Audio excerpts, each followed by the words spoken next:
Well, on this Monday, we are continuously tracking the extreme heat. We just will not see anything let up from Mother Nature over the next 48 hours. So temperature-wise, well, we are starting off just shy of 80 in a lot of locations. City Airport 79, Mount Clemens has dropped to 78, but it was up until just about 15 minutes ago that they were holding on to 81 degrees.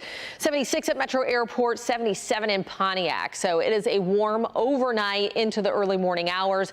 Yesterday, we did crack 90, in fact, hit 94, 4 degrees shy of the record of 98.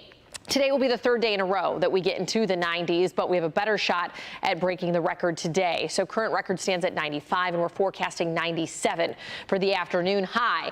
So the record as it stands was set more than 100 years ago, and we are on pace to break that. Now, tomorrow's forecasted high is 94, so we'll probably be shy of the record high of 97, but nonetheless, extreme heat continuing. Wednesday, new model data coming in, dropping these low temperatures, or high temperatures, I should say, into the 80s, and so we'll be well off from the record.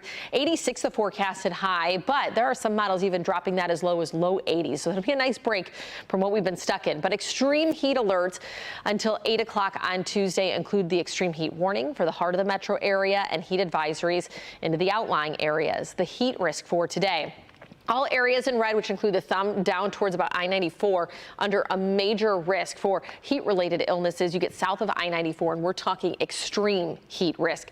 If you're spending prolonged amount of time outside, if you're going to be overexerting yourself, and definitely want to stay hydrated. So hourly forecast 97 degrees for that high under sunny skies, and then you pair it with the humidity, and that's why it's going to feel like we are into the triple digits with the heat index. Heading out to the Ford fireworks, well, by 6 o'clock, we're still well in the 90s, 94, 91 at 8 p.m. And then once we get closer to sunset, we'll be in the upper 80s, but it's still going to feel like we're well into the 90s. At least it'll be a dry one, but it wouldn't hurt to take an umbrella if you're going to be in downtown Detroit during the peak heat of the day with that sun beaming over you just to protect you from the sun.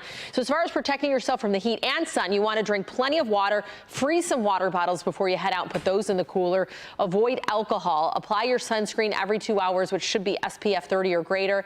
You want to wear loose, lightweight, light-colored clothing and take regular breaks in the shade. Now, once we get past the extreme heat, we're also going to be talking about severe risk. So tomorrow and even going into Wednesday, we're looking at a marginal risk for some severe storms across portions of southeastern Michigan. So a quick look at the model data for you. Clear today, but once we get to Tuesday afternoon after about 1 or 2 o'clock, now we're starting to see some of those scattered storms firing off, and they will persist into the evening, even going into the overnight. So forewarned weather alerts will continue for the first half of the week. Storm chances for the remainder of the week with highs in the upper 80s.